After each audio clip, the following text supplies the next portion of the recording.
مظلوم کی مدد نہ کرنا. آج کے زمانے میں یہ بہت زیادہ پایا جاتا ہے کہ ہم مظلوم کی آواز پر لبیک نہیں کہتے. جی نہ جانا دنیا میں کتنے ایسے مظلوم ہیں کہ جن کی آواز خدا تک، کیونکہ بہت سی جو صدایں ہیں جو خدا تک بہت جلد پہنچتی ہے، جس میں والدین کی ہے، مظلوم کی ہے، استغاثہ جسے ہم کہتے ہیں. صحیح. تو اس میں مظلوم کی آواز خدا تک اور عرش الہی تک بہت تیزی کے ساتھ پہنچتی ہے، جس سے عرش الہی لرز جاتا ہے. لیکن یہاں ہمارے کانوں پر جھوم نہیں رینگتی.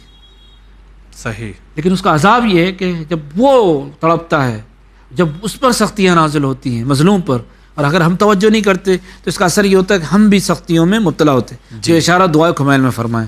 پھر چوتھے امام فرماتے ہیں کہ مظلوم کی احانت نہ کرنا. ایک گناہ اور ہے آگا جو ہماری سوسائٹی میں بہت ضروری ہے کہ جس کو ہم بیان کریں، کہ آج جو نہیں پایا جاتا، جس کی قرآن نے بہت تاکید کی، روایت نے بہت تاکید کی، امر بالمعروف نہی عن المنکر. جبکہ مولا امیر المومنین کیا فرما رہے ہیں؟ اللہم اغفر لی الذنوب التی تنزل النقم.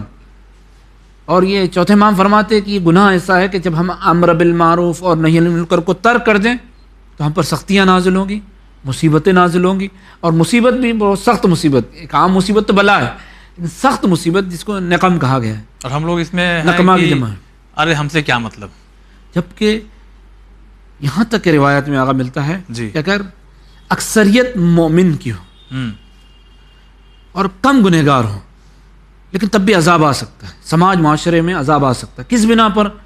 کہ جو مومن ہیں، جو اکثریت میں تقریباً 60 یا 70% حدیث قدسی بیان کیا کہ 60 یا 70% مومن ہیں لیکن وہ خاموش، وہ امر بالمعروف نہیں کرتے، تو خداوند عالم ان پر بھی عذاب نازل کرتا ہے صرف ان کی خاموشی کی بنا. صحیح. چونکہ وہ کم لوگوں کے گناہ پر جو ہے نہ تو امر کرتے ہیں نہ نہیں کرتے. جی جی جی. تو لہذا یہ گناہ ہے. پھر جیسا کہ آپ نے کہا کہ کچھ گناہ ایسے ہیں کہ جو ہمارے سوسائٹی میں رائج ہیں اور جن کے اثرات ہم اپنے ناظرین کو بتانا چاہیں گے کہ عام ہیں. آج دیکھتے ہیں کہ گھر گھر میں میوزک، ناچ گانا، اور یہ بہت عام ہو چکا ہے. جبکہ ہمارے یہاں ٹیلی ویژن آیا ہے یا پھر ہمارے یہاں بہت ساری ٹیکنالوجی آئی ہے جس کی بنا پر دعائیں کم ہوتی ہے، تلاوت قرآن کم ہوتا ہے، گانا، میوزک، ناچ زیادہ ہوتا ہے، جس کے مختلف ذرائع ہیں. جبکہ اس کے اثرات بھی ہمارے گھروں میں ہوتے ہیں. ایک سب سے پہلی چیز کہ رحمت کے فرشتے ایسے گھروں میں نہیں آتے. آج جو ہمارے گھروں میں نحوستیں داخل ہو گئی ہیں، ہم دیکھتے ہیں کہ ہم کما رہے ہیں لیکن ہمارا رزق میں کوئی برکت نہیں، جتنا بھی کماتے ہیں کم پڑ جاتا ہے. آج لوگ شکایت کرتے ہیں کہ میں بے پناہ کماتا ہوں، یا پھر یہ کہ کہیں ادھر ادھر چلا جاتا ہے. جی جی. ہمیں خود احساس نہیں ہے. تو یہ وہ گناہ ہے کہ جس سے ہمارے گھر کی جو ہے برکت جو ہے ضائع ہو جاتی ہے.